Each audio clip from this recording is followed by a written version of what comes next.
की अदालत मध्ये सुपरस्टार सनी देओल यांच्यावर आरोप आहे की हे खूप अहंकारी आहेत.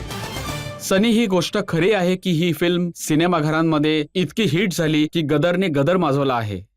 आणि लोक म्हणतात की जेव्हापासून ही फिल्म हिट झाली तुम्हाला आणखी काहीच दिसत नाहीये. ना जवान, ना सुलतान, ना पठाण, ना भाईजान, फक्त तारा सिंग महान.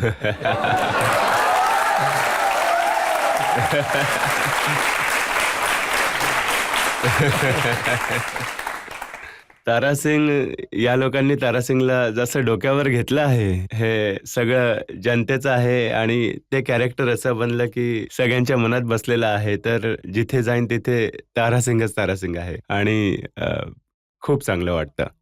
आणि पाकिस्तानमध्ये तर लोक म्हणतात की हा कोणता तारेसिंग आहे जो बिना पासपोर्टचा आला. मागच्या वेळेस आला तर याने हँडपंप उखाडला, यावेळेस खंबा उखडून काढला. बघा, या गोष्टी चालतच राहतात सोशल मीडियावर आणि सगळ्या ठिकाणांवर. पण मी जेव्हाही इंग्लंडला जातो, आता दुबईलाही गेलो होतो, वाघा बॉर्डरलाही गेलो होतो, तिथले पाकिस्तानी जे लोक होते पलीकडच्या बाजूला, तर मी इथून पाहत होतो की ते मला हात दाखवत होते, प्रेम दाखवत होते, फोटो काढत होते. आणि मग जेव्हाही मी दुबईमध्ये होतो, तर तिथे खूप जण मला भेटले आणि त्यांनी मिठी मारली, खूप प्रेम दिलं. तर असं नाहीये की तिथले आपल्यावर प्रेम करत नाहीत, कारण आम्ही एक कलाकार आहोत जे सगळ्यांसाठी आहोत. हा पण सिनेमा तयार होतात ज्यामध्ये नक्कीच आम्हाला बरेचसे कॅरेक्टर्स प्ले करावे लागतात आणि नेहमी एक विलन असतो, एक हिरो असतो, पण आम्ही कोणाच्याही विरोधात अशा प्रकारे जात नाही. आणि तारासिंग तर अशा प्रकारचं कॅरेक्टर आहे जे पाकिस्तानमध्येही राहायला तयार आहे, इंडियामध्येही राहायला तयार आहे. जिथे मर्जीने त्याचं कुटुंब राहायला तयार आहे, तो तिथे जाऊन राहील. त्याला फक्त त्याचं कुटुंब पाहिजे आणि काही नाही. खूपच इंटरेस्टिंग कॉमेंट्स वाचायला मिळत आहेत. पाकिस्तानमध्ये कोणीतरी लिहिलं की 22 वर्षांपूर्वी पंप उखडून काढला तर आमच्या इथे पाणी बंद झालं. आता खंबा उखाडला तर वीज पुरवठा बंद झालाय.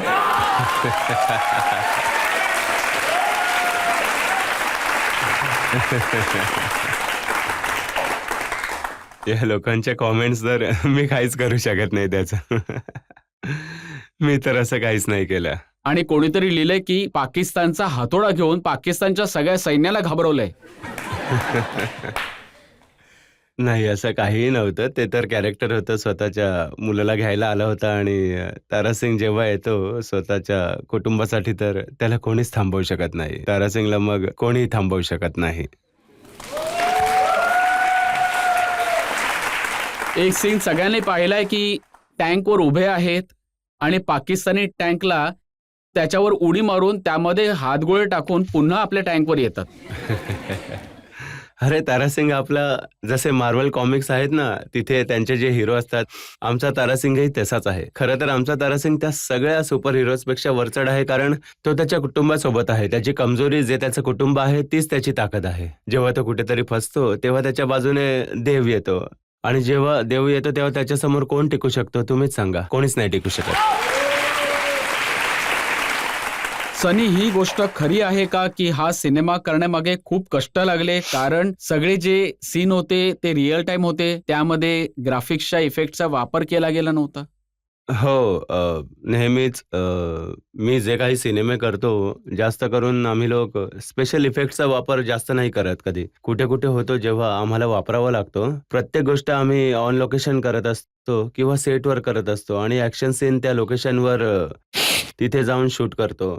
ऑफिसचं वातावरण किंवा ज्या प्रकारच्या अडचणी येतात, आणि खास करून आजकालच्या काळात काय झालंय, की सगळ्यांकडे कॅमेरे असतात, तर आम्ही जिथे कुठे जायचो, तर कोणतेही फॅन थांबत नव्हते. व्हिडिओ काढायला सुरू करायचे.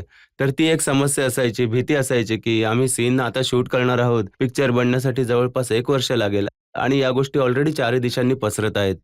तर या अशा प्रकारच्या समस्या होत्या ज्या आम्ही थांबवू शकत नव्हतो. आणि नक्कीच आमचे जे काही सिक्वेन्स येत होते, कित्येकदा आरोग्याच्या समस्या येत होत्या, कुठे आणखी काही गोष्टी व्हायच्या. तर हे मग जे टँक्स उडवले, गाड्या उडवल्या, हे धमाके केले, हे सगळे रिअल होते. हे रिअल होतं. हे सगळं रिअल होतं.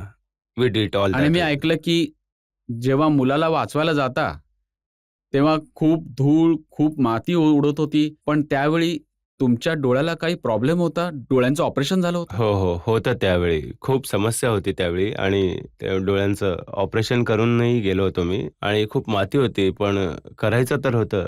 आणि कसं आहे की माझी खूप वाईट सवय आहे घरून. यामुळे मला मार देखील पडतो. ते बोलायचे की "तू स्वतःची काळजी घे" आणि असं नाही, बऱ्याच वेळा माझ्याबरोबर झालंय. मी स्वतःची काळजी नाही घेत, कारण मी त्यावेळी आपल्या गोष्टीत गुंतून जातो आणि माहीत नाही माणूस का विचार करतो काही नाही होणार आणि कामाला लागतो.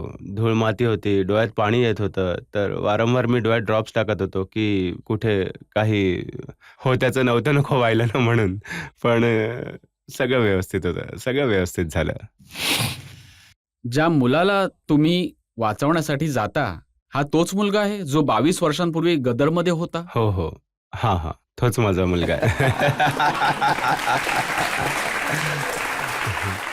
तोच मुलगा आहे. हां. आणि सिनेमाचे डायरेक्टरने मला सांगितलं की त्या मुलाला, जो त्यांचा मुलगा आहे, त्याला तुम्ही अशा प्रकारे अडॉप्ट केलं की जसं काय तो तुमचाच मुलगा आहे. नाही तसं तर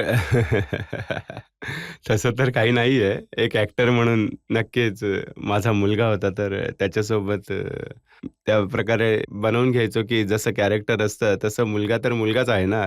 तर त्या भावना योग्य येणं गरजेचं असतं. तर त्या मुलासोबत देखील मी सारखं बोलत राहायचो, की त्याच प्रकारे विचार कर, जसं की आपलं नातं असं वडील मुलाप्रमाणेच आहे. तर मग या सगळ्या गोष्टी स्क्रीनवर खूप चांगल्या प्रकारे दिसतात आणि एक्सप्रेशन देखील नीट येतात. आणि मला आठवतं की जेव्हा पहिली गदर आली होती त्यात देखील तो माझ्यासोबत होता आणि ट्रेनच्या बोगीवरून मी उड्या मारत होतो. तर तेव्हा त्याने मला पकडून ठेवलं होतं. मी त्याला बांधलं होतं आणि मी त्याच्यासोबत अशा उड्या मारत जायचो.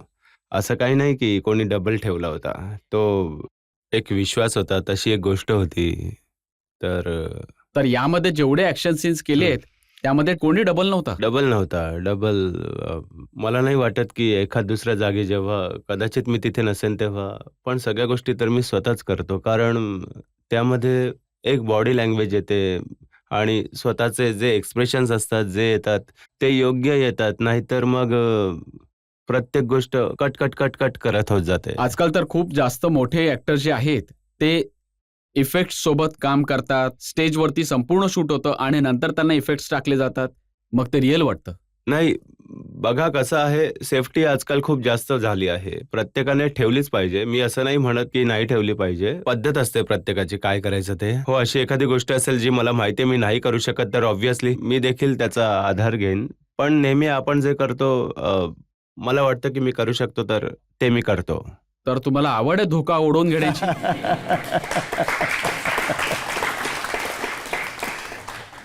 नाही, आवड तर नाहीये. Because I am a sportsman, तर नेहमीच प्रत्येक गोष्ट एक स्पोर्ट्स म्हणूनच घेत असतो, की चला मजा येते, करतो तर. तर या फिल्ममध्ये अमीषा पटेलने जी भांडणं केली आहेत, ती देखील तुम्ही एखाद्या स्पोर्टप्रमाणे घेतली?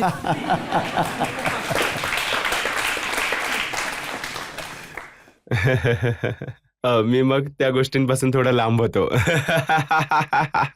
जिथे मला कळलं की ही गोष्ट दुसरीकडे जात आहे, तर मी बाहेर निघून जातो मग. तर शूटिंगच्या दरम्यान त्यांचे खूप मतभेद व्हायचे डायरेक्टर सोबत. हो, ते मी नेमका तिथे नसायचो. जेव्हा व्हायची तेव्हा ते त्यांच्या आपापसात होतं, जे काही होतं ते. पण हो, ठिकाणी ती रोकटोक व्हायची जी नाही झाली पाहिजे. पण मी तर नेहमी म्हणतो, की जेव्हा आर्ग्युमेंट्स होतात, तेव्हा त्या आर्ग्युमेंट्समधून देखील एक अक्कल येते. जेव्हा दुसरा बोलतो आणि समोरचा व्यवस्थित ऐकून घेतो, की त्याने चुकीचं सांगितलं आहे, की खरं सांगितलं आहे. आणि ते त्याला ते रिअलाईज देखील होतं. पण असं नाही झालं पाहिजे. मला वाटतं हे सगळ्या ठिकाणी होत असावं. That's a way of life. तर ते तुमच्या जवळ येत नाही की पाजी जरा नाही. असेल? माझ्याजवळ सहसा कोणी येत नाही अशा गोष्टींसाठी. कारण त्यांना माहिती आहे, की माझा काय ॲटिट्यूड असेल. आता गदर सिनेमा आलाय, तर मला वाटतं, की देवाने माझं ऐकलं.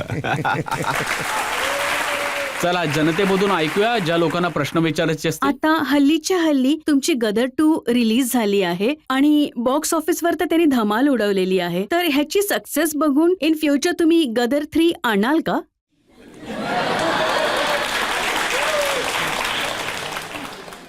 हे बघा, गदर 2 आणण्यासाठी तर मी घाबरत होतो. गदर 3 साठी मी तयार आहे. मी ऐकलंय की आजकाल तुम्हाला ऑफर येत आहेत की बॉर्डर 2, अर्जुन 2, हो हो घायल 2, सगळ्यांचे 2 बनवायचे आहे. मला वाटतं की माझे ते सिनेमे होते, त्याचे कॅरेक्टर्स होते, ते लोकांच्या मनात असे काही बसले आहेत की त्यांना वाटतं की एक्सटेन्शन पाहावं याचं, आणि तेच पाहायचंय ना तुम्हाला.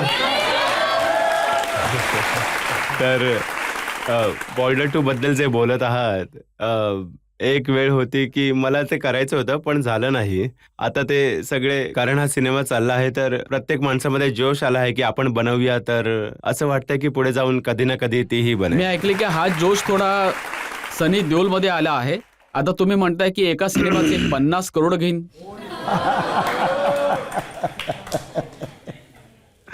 बघा, पैसे काय घ्यायचे काय नाही घ्यायचे, पण प्रोड्युसर तर तेच देईल जेवढं त्याला वाटतं की तो बनवू शकेल, आणि ऍक्टरही तेवढेच घेईल जेवढं त्याला माहिती आहे जेव्हा की तो- सिनेमा 500 करोडचं कमवते तर 50 करोड तर बनतातच. तर तर मग त्याला जसं वाटेल की मला जितकं देऊ शकतात, जे काही देऊ शकतात, तर मी त्यामध्येच राहीन. मी असं नाही म्हणणार की मी नाही करणार, मला एवढं नाही मिळाले, अशा प्रकारे तर मी काम नाही करत. मला अशा पोझिशनवर राहायला आवडतं जिथे त्या प्रोजेक्टवर कसलंही ओझं नाही आलं पाहिजे. माझा प्रश्न तुम्हाला असा आहे की तुमचा गदरचा कोणता फेवरेट डायलॉग तुम्ही आम्हाला प्लीज ऐकवू शकता का?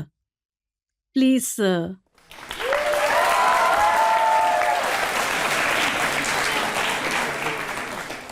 हिंदुस्तान हिंदुस्तान जिंदाबाद था, जिंदाबाद है और जिंदाबाद रहेगा.